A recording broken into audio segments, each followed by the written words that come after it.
Hey, I'm Frank Cox, and this is a Smokeslinger direct heat smoker. Today, I'm gonna show you how to light this pit in reverse flow mode. Okay, so the anatomy of this smoker is you've got two charcoal baskets on the bottom. Right above this charcoal basket is a set of tuning plates that runs in here. Above those tuning plates, you've got cooking grates. Now on each end of this is two exhausts. They're dampers, pinwheel dampers. Now, when you slide this drawer out, it pulls out pretty far. There's a thing in here that looks like this. This is actually just to raise your coal bed up off the bottom of that drawer, that charcoal basket, and then you can get air through these channels, which will go to the bottom of your coal bed and keep your coals going. You don't have to run both of them at the same time. If you're doing reverse flow like we are today, we're gonna run a fire in the left-hand charcoal basket. We're able to move these tuning plates in such a manner that whenever we're burning a fire in this basket, everything can go up, go under those tuning plates to this other end where there's a gap, and then everything will roll back up on top of those plates. We're gonna open the dampers on that side and leave these closed so that everything goes across and goes out that side. Now the advantage of this for doing a turkey like we were doing today, I wanna be able to start this turkey out and let it have a good long cook and let it warm up as it comes up to temperature, but I don't wanna turn that skin into leather, you know? So I'm gonna compensate for that two ways. First of all, in the cooking process, the second part of it is I'm gonna actually flip that turkey face down. We're doing spatchcocked. So I'm gonna flip that turkey face down and I'm gonna move those plates over and then I'm gonna finish it direct, just like as if it was in a charcoal grill, but with more distance between the coals and the skin. So it'll get really good and crispy and bite through. So anyway, I'm gonna go ahead and pull this out and get a fire lit. Now, the other thing I like to do on this pit when I'm running it is you can burn wood in here too. You're not limited to charcoal. And what I'll do is I'll take splits like this that are about 2 to 3 inches in diameter and about 12 inches long or so. And then what we'll do is we'll stick those in on both sides like this. And then I'm gonna go ahead and lay charcoal in here that's unlit right in between these splits. I've already got a chimney going over here that's lighting the coals for me. And whenever they're ready to dump on, we're just gonna dump those right on top. What'll happen is that this whole thing will light and run. And then whenever I can get up to temp and this wood starts to kind of dwindle down a little bit, it'll be about 2 hours. Then I'll be able to add more splits on top. And we'll just do that about every 1.5 to 2 hours, we'll throw a split on. If we need to, for whatever reason, high winds or something like that, we could always go, or you fall asleep, we could actually go ahead and relight some charcoal and dump it right on top, no problem. Typical burn times before I've really got to do anything, if I maintain my rhythm with adding wood, is about 5 hours of burn time. So anyway, I'm gonna go ahead and dump this charcoal and get ready to light it. Okay, so the charcoal, it's starting to get kind of salt and pepper on top like that. That's what I call that. There's a couple coals that aren't really lit on top yet, but that's okay. If you let this thing burn too long, the coals at the very bottom of this will start to turn to ash too quick, and you won't really get any benefit out of those. That's why I wait until I start to see it peeking through, and then I'll dump it in.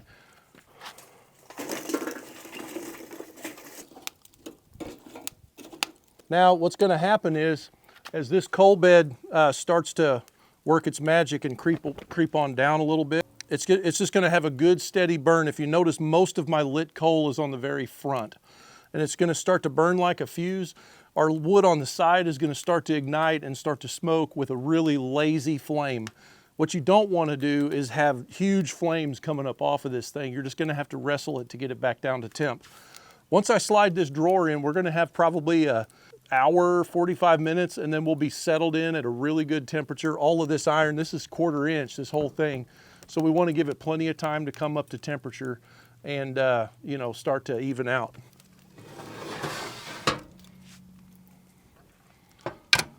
Okay, now for my air settings, I'm going to open the damper on this door all the way open. The wind is kind of quartering this away. I'm going to open both of those dampers on the side all the way for the first 20 minutes. Hey, so one of the things I love the most about the Smokeslinger is that unlike a drum, I can run like a split. So in a drum smoker, there's no possible way I could have stuck this down in that basket, even if it was vertical and I could run this without getting a lot of white, heavy, dirty smoke. In the Smokeslinger, I can run a completely all wood fire with a coal bed, or I could run just the coals, or I could run coals and then throw a split on every so often. So today, as you saw whenever I loaded it, I put the two splits underneath. And so what I do every, I don't know, about every hour and a half to 2 hours, it's not really that I need it for heat, but I want to keep this going so that I don't run out of coal bed later on and get the benefit of the smoke from the wood going on whatever I'm cooking. So I like to run a blend of cherry and hickory. This is a piece of shagbark hickory that has the bark actually removed. And I don't normally remove it, but it is. And this is a chunk of cherry, wild black cherry. And so basically all I got to do is open this door. All I got to do is open this door, little blooper there, and set this split. I usually set it on the upwind side so that on this thing, it lasts a little bit longer because the air's not just, like when the air goes in, it's going into the bottom of the coal basket and it's going around it. But this thing here, it'll burn for at least an hour and a half or so before I have to add more. So here, I'll just set that in there like that.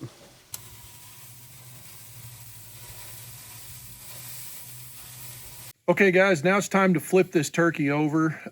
Basically, it's been cooking here since, I can't remember what time, so it's been quite a while.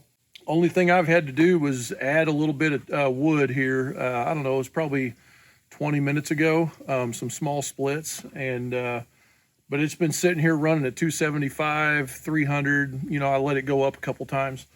Anyway, we're gonna open this lid, and what I'm gonna do is I'm gonna take and flip the turkey over. I'm gonna remove that right-hand grate and set it off to the side. And then I'm gonna slide these baffles open. That way I can get some direct heat right down on top of that skin from the bottom up. So here we go. All right, so the one thing I did forget to say is that I did cover these up with foil. That's just to protect the ends of that because that's so thin. Anyway, here we go. Remember I told you I'm gonna flip it like this and down. Boy, look at that. We're definitely there on the bottom. All we got to do now is crisp the skin up just a little bit more. And I can tell just by the feel on the skin that it's just about where I want it. Now this rack, I can just push it up on top of the other one. And then here you go. You can see these tuning plates. I've got them in reverse flow right now. Everything's been coming up through this gap and going across. But now we're going to shove this open. So I'm going to slide this rack over. Slide these two racks over out of the way. Now, just so you know, this could be pretty hot if you're new to this sort of thing, because we've had all this juice dripping and everything coming right down on top of these plates. Push that one out of the way. Do this right here. And now we're gonna have to be careful because we got all this coals down here on the bottom. We're gonna have to be careful not to go too long on this, and you want to hurry up and close this door. As soon as you get that door closed, dampen down your air just a little bit on the bottom. I've got it about a quarter of the way open right now. And we're just going to sit here and watch this temperature gauge because it's right over the top of where that fire's at. And we're going to try not to let it just peg and just baby our turkey. This is kind of like what they do in Argentina style cooking, where they finally rotate it over for the last hour. This isn't going to be an hour. It's going to be probably 20 minutes, maybe, I'm guessing. So let's see what happens. Okay, we're going to flip it. Oh my gosh. Holy smoke. That thing is awesome. Look at him. Yeah, I peeled some skin off right there, it looks like. Oh yeah, this is awesome. Let's get it over on the table. All right, guys, check this thing out. You can't hardly see it because it's getting dark. I started too late in the day. So we've got a little bit of dark skin. Looks like this peeled up a little bit on me. I'm gonna taste it. Oh my gosh. It's like, it just, as soon as it hits your tongue, it just dissolves. That skin, that's unreal.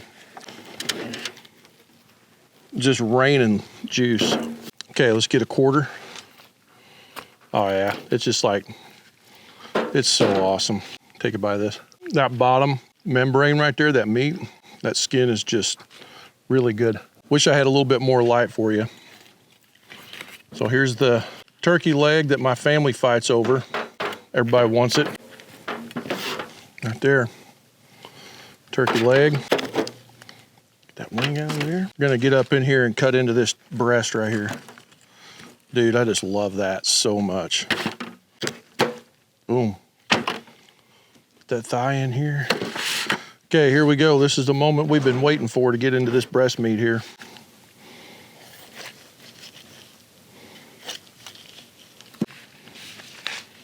Oh yeah, look at that. That's awesome. So, crispy, melt in your mouth chicken skin on the SmokeSlinger. We're gonna take this and make jambalaya out of it. Can't even see it, it's so dark out here, but the moisture in that is unbelievable. Man, it's hot. Anyway, guys, direct heat cooking a turkey on the SmokeSlinger over a mixture of wood and charcoal. I absolutely love it. This turkey turned out awesome. It's like right on the edge of, it's like sliceable, but it's right on the edge of pullable. You can almost make pulled turkey out of this if you wanted. That skin is tender. Putting that rub directly underneath the skin, right on top of the breast meat, was a really good move. You can taste how it sucked into it got that flavor down into the meat as it was cooking. I'm gonna have to quit. It's awesome. If you want to learn more about the SmokeSlinger direct heat smoker, go to smokeslinger.com. This one is the full size. There's a smaller one called the mini. I appreciate you. Thanks for watching.